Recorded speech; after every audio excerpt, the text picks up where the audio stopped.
Bismillahirrahmanirrahim. Allahumma shalli ala Muhammad wa ali Muhammad. Assalamualaikum warahmatullahi wabarakatuh.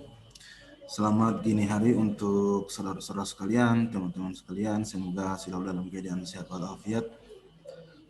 Pada kesempatan kali ini, pada mata kuliah kita Entrepreneurship untuk MPI C4 ya, saya akan melanjutkan pembahasan yang sebelumnya. Tapi sebelumnya saya berharap kepada teman-teman sekalian agar belajar lebih giat lagi, mencari referensi yang lain. Karena kalau misalkan saudara-saudara juga belajar itu, kalau misalkan saudara bisa, ya. Karena jika teman-teman juga bisa kan, manfaatnya kembali ke teman-teman sendiri. Jadi tetap semangat, semoga teman-teman sehat-sehat selalu. Baik, di hari ini kita akan melanjutkan materi kita tentang organizational plan in entrepreneurship. Gitu, langsung saja. Ya. Jadi materi kita adalah perencanaan organisasi kewirausahaan atau perencanaan organisasi dalam kewirausahaan. Jadi yang pertama adalah karakteristik umum perencanaan ya. Jadi pertama itu adalah bagaimana kita mendefinisikan perencanaan. Apa sih itu perencanaan? Nah, yang dimaksud dengan perencanaan adalah proses menentukan bagaimana organisasi bisa mencapai tujuannya. Itu yang disebut perencanaan dalam keorganisasian. Nah, dalam istilah yang lebih resmi, perencanaan didefinisikan atau diartikan sebagai perkembangan sistematis dari program tindakan yang ditujukan pada pencapaian tujuan. Nah, tujuan di sini adalah maksudnya tujuan bisnis yang telah disepakati dengan proses analisa, evaluasi, seleksi yang antara kesempatan yang diprediksi terlebih dahulu.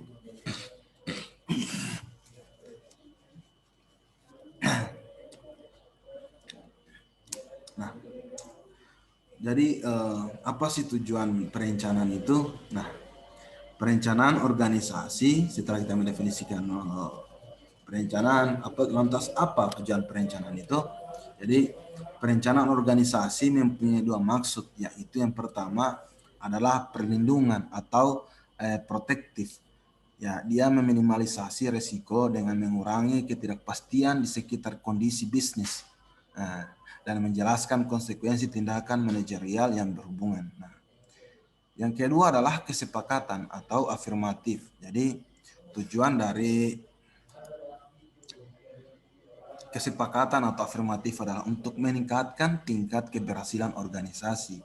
Jadi tujuan perencanaan adalah membentuk usaha terkoordinasi, teratur dalam organisasi. Tanpa adanya perencanaan, biasanya dia disertai dengan tidak adanya koordinasi dan timbul ketidakefisienan. Karena seperti ini yang pentingnya bagi saya ini pentingnya dari perencanaan itu ya, agar kita bisa meminimalisasi risiko dan mengurangi ketidakpastian di sekitar dalam kondisi bisnis. Karena ketika kita melakukan perencanaan, tentu kita akan melakukan kalkulasi di dalamnya. Nah, lantas apa kerugian dan keuntungan perencanaan? Nah, program perencanaan itu mempunyai banyak keuntungan. Nah, yang pertama adalah membantu wirausahawan berorientasi ke depan. Nah, wirausahawan itu dipaksa untuk melihat keluar dari masalah harian yang normal untuk memproyeksikan apa yang akan mereka hadapi di masa yang mendatang. Jadi dalam perencanaan tentu kita akan memprediksi masa depan, kita akan membuat perencanaan-perencanaan di dalamnya. Kedua adalah koordinasi keputusan. Nah, keputusan hendaknya tidak dibuat sekarang tanpa adanya bagaimana ia akan mempengaruhi keputusan yang harus dibuat besok. Nah, fungsi perencanaan membantu wirausahawan dalam usaha mengkoordinasi keputusan.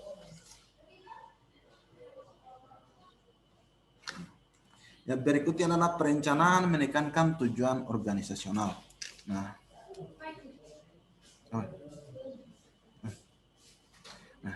tujuan organisasional adalah titik awal perencanaan. Nah, wirausahawan secara konstan diingatkan dengan apa yang ingin dicapai organisasi mereka. Jika fungsi perencanaan tidak dilaksanakan dengan baik dalam organisasi, nah, perencanaan mungkin akan menimbulkan kerugian-kerugian. Nah, penekanan pada program perencanaan akan memakan banyak waktu manajemen. Manajemen harus membagi antara waktu yang digunakan untuk perencanaan dengan waktu yang digunakan untuk fungsi manajemen lainnya seperti pengorganisasian, mempengaruhi dan pengawasan. Nah, jadi ada beberapa jenis perencanaan ya. Nah, aktivitas perencanaan itu dibagi menjadi dua, yaitu pertama adalah perencanaan strategis. Jadi perencanaan strategis adalah perencanaan jangka panjang yang dipusatkan pada organisasi secara keseluruhan. Nah, wirausahawan memandang organisasi sebagai suatu unit total dan memutuskan apa yang hendak dilakukannya dalam jangka panjang untuk mencapai tujuan organisasi. Nah, jangka panjang sebagai periode waktu antara 3 sampai 5 tahun ke depan. Nah, perencanaan jangka panjang wirausahawan adalah mencoba menentukan apa yang akan dilakukan oleh organisasi agar berhasil dalam kurun 3 sampai 5 tahun mendatang. Itu perencanaan strategis jangka panjang dengan makan waktu yang lama. Nah, wirausahawan mungkin mempunyai masalah dalam mencoba untuk memutuskan dengan tepat seberapa jauh mereka sebaiknya memperluas perencanaan strategis bagi masa depan. Sebagai aturan umum, mereka sebaiknya mengikuti prinsip komitmen.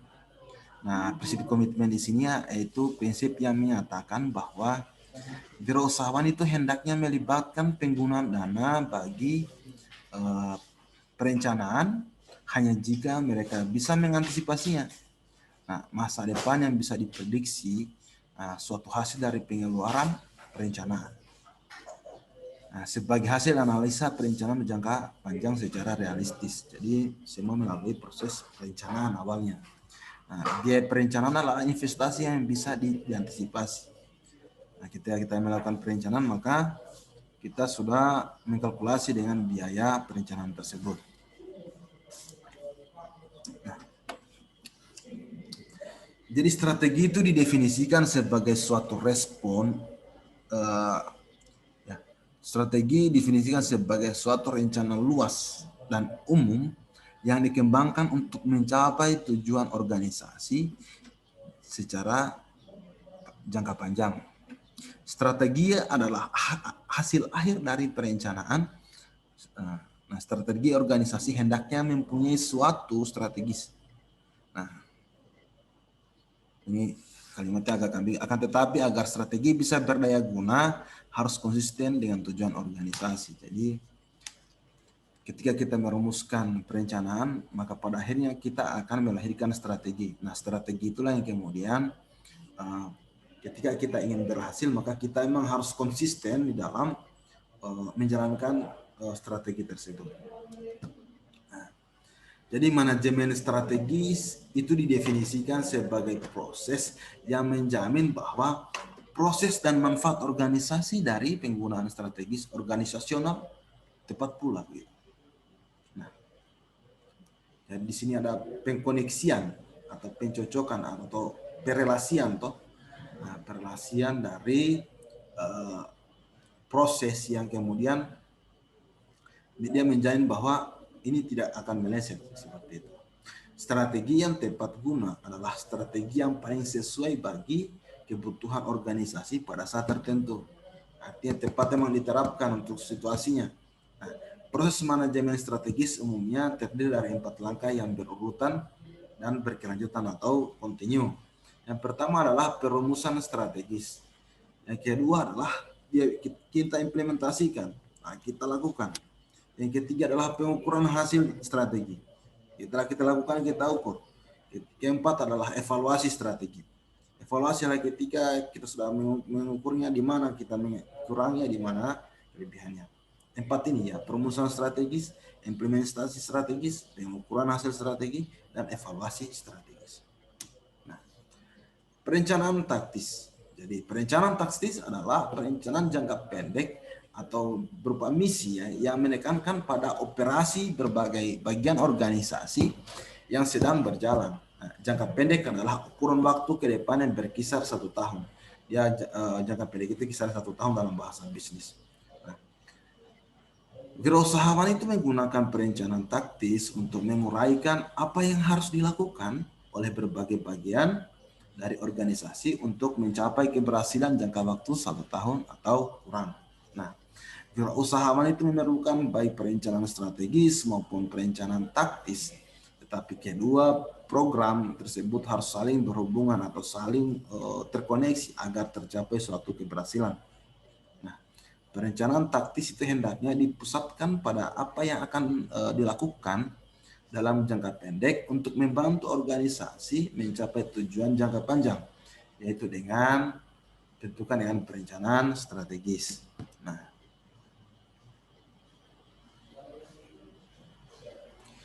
berikutnya adalah perencanaan dan tingkatan manajemen.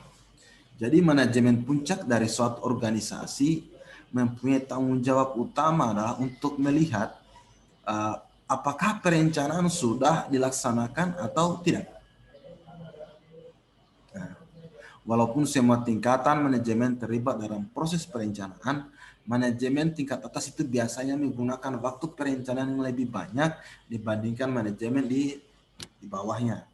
Nah, manajemen di bawahnya itu lebih terlibat dalam kegiatan operasional yang menjalankan strategi tersebut ya, perencanaan tersebut. Dan karena ini punya waktu yang lebih sedikit dalam proses perencanaan dibandingkan manajemen di tingkat atas yang mengatur. Nah, manajer menengah biasanya menggunakan waktu lebih banyak dibandingkan manajer tingkat bawah, tetapi lebih sedikit dibandingkan manajemen tingkat atas. Langkah-langkah dalam proses perencanaan. Jadi pertama adalah langkah-langkah dalam proses perencanaan. Pertama adalah menyatakan tujuan organisasi. Jadi dalam hal ini adalah suatu pernyataan tujuan organisasi yang jelas perlu yang jelas itu sebelum dimulainya suatu perencanaan. Karena perencanaan itu dipusatkan pada bagaimana sistem manajemen akan mencapai tujuan tersebut. Jadi apa tujuan organisasi itu dibuat, apa tujuan perusahaan itu dibuat. Nah, dengan kejelasan tujuan tersebut, maka kita melakukan perencanaan terpusat pada tujuan tersebut. Nah, yang kedua adalah memilih berbagai cara alternatif untuk mencapai tujuan. Sekali tujuan organisasional dinyatakan dengan jelas, wirausahawan itu hendaknya memuat sebanyak mungkin alternatif yang tersedia untuk mencapai tujuan tersebut. Kira-kira kalau saya buat ini plan A, B, C itu kayak gimana?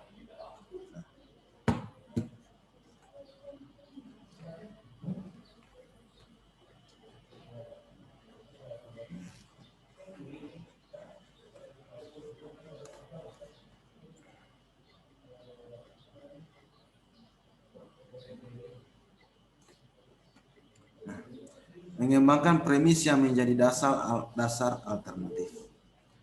Kelayakan penggunaan setiap alternatif untuk mencapai tujuan organisasional itu ditentukan dengan premis atau asumsi atas mana alternatif tersebut.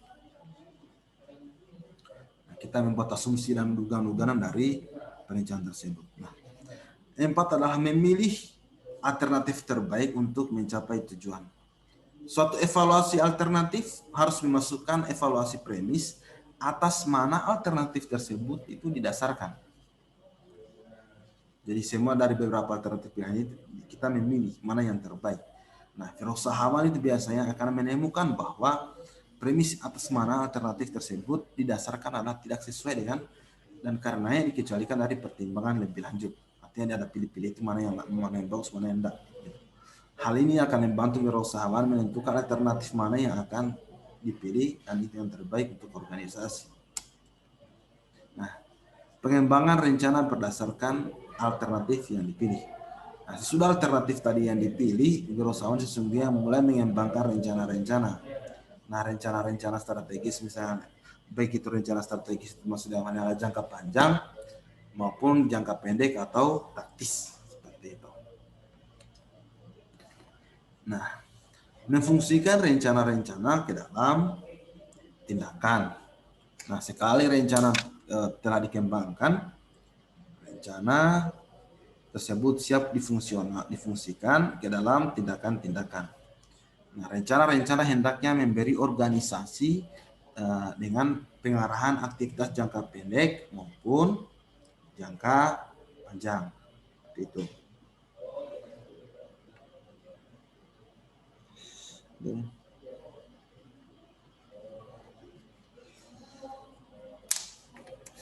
Nah, seterusnya adalah pendekatan-pendekatan dalam perencanaan.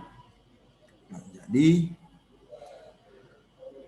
pendekatan atau filsafat dasar untuk melaksanakan fungsi perencanaan adalah pertama adalah pendekatan probabilitas tinggi. Nah, pendekatan atau filsafat dasar untuk melaksanakan fungsi perencanaan. Pendekatan yang pertama dalam fungsi perencanaan adalah pendekatan probabilitas tinggi. Nah, perencanaan menggunakan pendekatan probabilitas tinggi yang ditujukan langsung untuk menjamin tingkat keberhasilan yang bisa diterima. Nah, sebagai contoh, mereka dengan hati-hati menganalisa tujuan organisasi untuk menjamin kesesuaiannya. Tindakan lain yang diambil oleh perencana probabilitas atau kemungkinan tinggi adalah memverifikasi bahwa tujuan organisasi itu bisa diukur. Nah, perencana harus yakin bahwa target tingkat keberhasilan bisa diukur. Dan mereka harus tahu dengan tepat bagaimana keberhasilan tersebut akan diukur. Jadi pendekatan probabilitas tinggi mempunyai beberapa keuntungan dan kerugian. Itu diantara keuntungannya adalah bahwa pendekatan ini biasanya menghasilkan rencana yang sangat tepat. Perencana hanya memusatkan pada penemuan cara yang praktis untuk mendapatkan tingkat keberhasilan yang diinginkan. Kerugiannya adalah bahwa pendekatan ini biasanya tidak mendorong rencana-rencana kreatif. Perencanaan jarang sekali menyimpang dari masa lalu karena pendekatan probabilitas tinggi. Per definisi adalah cara konservatif dalam mencapai tingkat keberhasilan yang diinginkan. Pendekatan berikutnya adalah pendekatan maksimasi. Jadi pendekatan maksimasi ini didasarkan pada filsafat bahwa atau dasar pemikiran bahwa organisasi hendaknya mencapai keberhasilan sebesar mungkin.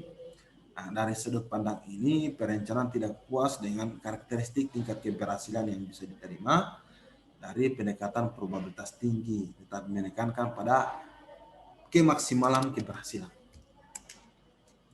Jadi perencanaan biasanya menggunakan pendekatan maksimalisasi dan secara konstan atau secara tetap menggunakan teknik kuantitatif, dan yang paling banyak digunakan adalah model matematis.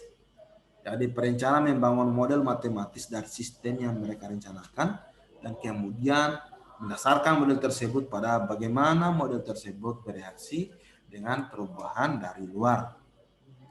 Rencana pendekatan maksimisasi ya mencoba untuk pertama adalah meminimalisasi sumber daya yang digunakan untuk mendapatkan tingkat prestasi atau performance tertentu. Yang kedua adalah memaksimumkan prestasi yang bisa dicapai dengan sumber daya yang diharapkan tersedia. Yang ketiga adalah mendapatkan keseimbangan biaya atau sumber daya yang dikonsumsi dan manfaat atau prestasi yang terbaik. Jadi pendekatan maksimisasi perencanaan seperti halnya juga pendekatan probabilitas tinggi, dia mempunyai keuntungan dan kerugian. Nah, kerugiannya itu diantaranya adalah bahwa pendekatan ini secara kontinu atau secara terus-menerus menekankan pada pencapaian keuntungan potensial secara penuh dari organisasi dan menggunakan teknik kuantitatif yang canggih untuk mengembangkan rencana-rencana. Nah, kerugian pendekatan ini dia biasanya memperlakukan komponen organisasi sebagai sepenuhnya bisa dikuantifikasi dan bisa diprediksi. Bahkan walau beberapa aspek dari organisasi seperti perilaku manusia tidak bisa diramalkan atau tidak dikuantifikasikan. Rakor Kampre, manajemen, pemasaran nilai 130. So, hanya dikerjakan 10 menit, mungkin soalnya sudah terlalu mudah.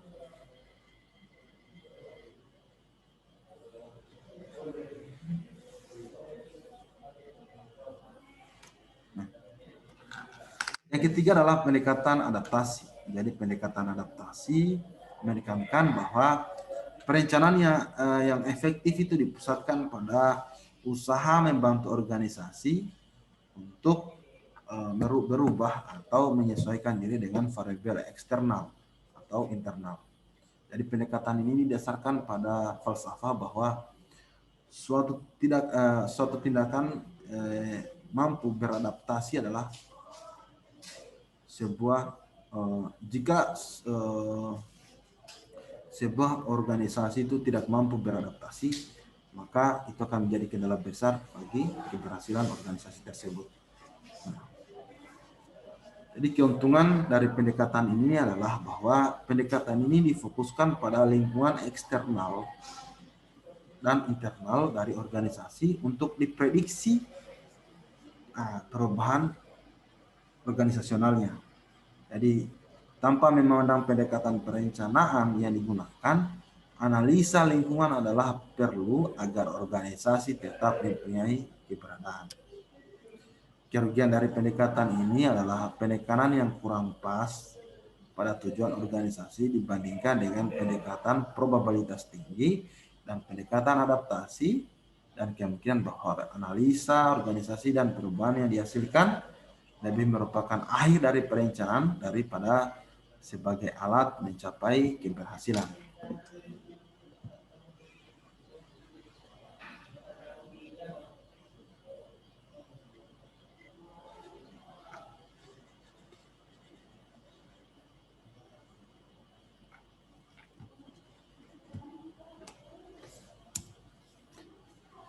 Nah, pendekatan mana yang harus digunakan dari beberapa pendekatan tadi? Nah, pendekatan perencanaan sebaiknya itu digunakan adalah pendekatan yang dimana wirausahawan ini mungkin merupakan bisa melakukan bauran atau kombinasi dari pendekatan, misalnya dari pendekatan probabilitas tinggi, campur-campur maksudnya ya,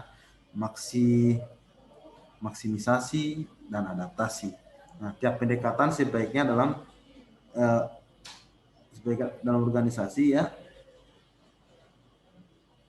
Jadi kombinasi itu dia bisa menekankan keuntungan dan meminimalisasi kerugian dari tiap-tiap pendekatan. Karena kita melakukan kombinasi kan setiap pendekatan memiliki kelebihan dan kekurangan, maka kita melakukan kombinasi supaya di sini dia bisa meminimalisasi kerugian di tiap-tiap pendekatan karena kita melakukan kombinasi. Nah, berikutnya adalah rencana-rencana. Jadi apa sih yang dimaksud dengan rencana itu? Jadi rencana adalah suatu tindakan tertentu yang diusulkan untuk membantu organisasi mencapai tujuannya. Nah, perencanaan, proses evaluasi, semua informasi yang relevan dan penilaian perkembangan masa depan yang mungkin menghasilkan suatu pernyataan mengenai arah tindakan yang direkomendasikan atau disarankan dalam suatu rencana. Jadi suatu rencana suatu rencana itu dia mempunyai 4 dimensi besar. Nah, yang pertama adalah perulangan dimensi. Apa ya? Soal tulis kayaknya. Perulangan dimensi. Jadi menguraikan menguraikan jangka di mana rencana digunakan dari waktu ke waktu. Oh ya, maksudnya beberapa rencana khususnya dirancang untuk satu situasi tertentu yang relatif dan jangka pendek. Rencana ini pada dasarnya tidak berulang-ulang. Rencana yang dirancang secara kontinu ada pada jangka panjang. Rencana tersebut pada dasarnya berulang-ulang. Nah, yang maksudnya adalah dimensi. Jadi 4 dimensi besar ya, di mana perulangan perulangan jangka pendek dan perulangan jangka panjang seperti itu. Yang berikutnya dimensi waktu. Jadi waktu dari suatu rencana adalah jangka atau periode waktu yang diliput oleh rencana tersebut. Range-nya ya, waktunya. Jadi rencana strategis adalah jangka panjang, sedangkan rencana strategis itu jangka pendek. Ini dari dimensi waktunya. Nah, yang berikutnya adalah dimensi jangkauan. Dalam jangkauan menguraikan bagian dari sistem manajemen total dalam jangkauan menguraikan bagian dari sistem manajemen dalam mana rencana tersebut itu ditujukan. Semakin besar bagian sistem manajemen yang diliput atau bisa dijangkau oleh suatu rencana, nah semakin luas jangkauan dari rencana tersebut. Nah, berikutnya adalah dimensi tingkatan. Jadi rencana tingkat atas adalah rencana yang dirancang untuk tingkatan manajemen puncak. Nah, begitu juga di bawahnya ya, disesuaikan. Semua bagian dari sistem manajemen adalah saling bergantung. Tidak ada satu bagian yang bisa dipengaruhi tanpa mempengaruhi semua bagian lainnya. Ada yang top, ada yang middle, ada yang di bawah. Atau manajemen puncak, manajemen menengah, dan manajemen di bawah. Nah, untuk jenis-jenis rencana dengan menggunakan dimensi perulangan sebagai pedoman, rencana-rencana organisasional biasanya dibagi menjadi 2 tipe rencana, di mana adalah 2 rencana tetap dan rencana sekali pakai. Nah, rencana tetap di sini digunakan berulang-ulang karena rencana tersebut itu difokuskan pada situasi organisasi yang terjadi berulang-ulang. Nah, artinya selalu continue, dia berulang-ulang, makanya disebut rencana tetap. Nah, sedangkan rencana sekali pakai dia hanya digunakan untuk sekali ya, atau beberapa kali karena rencana tersebut itu difokuskan untuk berhubung dengan situasi yang relatif unik dalam organisasi.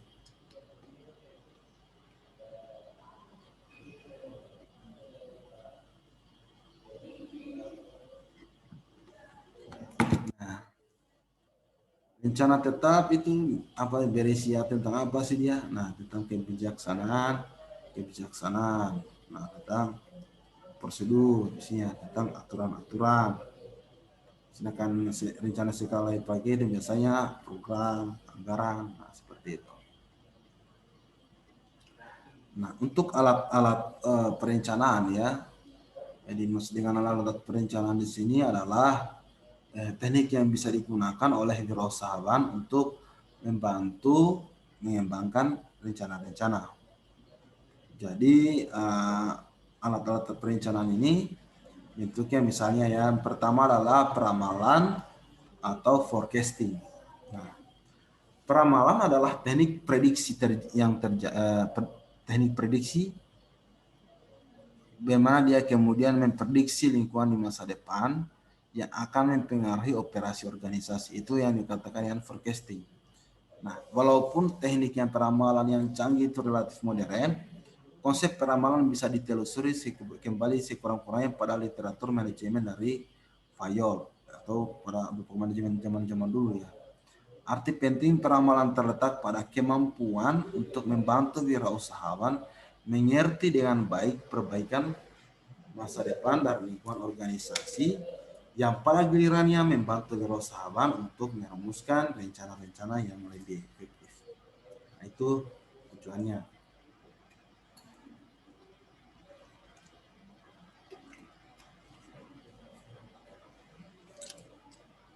Jadi ketika kita melakukan forecasting, maka kita berusaha untuk memahami sebenarnya bagaimana lingkungan perusahaan kita hari ini, dan kemudian kita melakukan prediksi kira-kira kalau begini terus posisinya ke depan atau situasinya berubah sedikit, bagaimana kondisi perusahaan kita.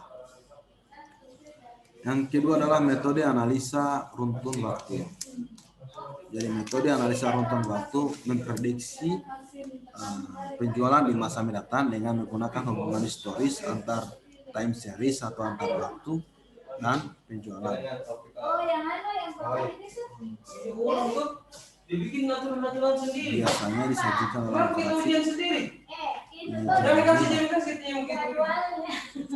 Jadwalnya berapa kali rubah, sementara tidak bisa itu. Kalau saya kemarin ini waktu ujian proposal saya tidak menguji. Kenapa sakit itu tadi? Bom itu. Masa saya? Apa kita? Masa saya tidak menguji lagi dengan hasil? Bom itu sebagai simulus tuh. Nah hasil dengan lupa lagi dengan itu. Apa itu parpol? Kita punya mungkin. Kamu dia pengusaha dia yang langsung transfer. Bukan, maksudnya Kita kasih mau recita semua isi sini. Yang udah di rumah itu banyaknya di rumah. Kayak 1.000.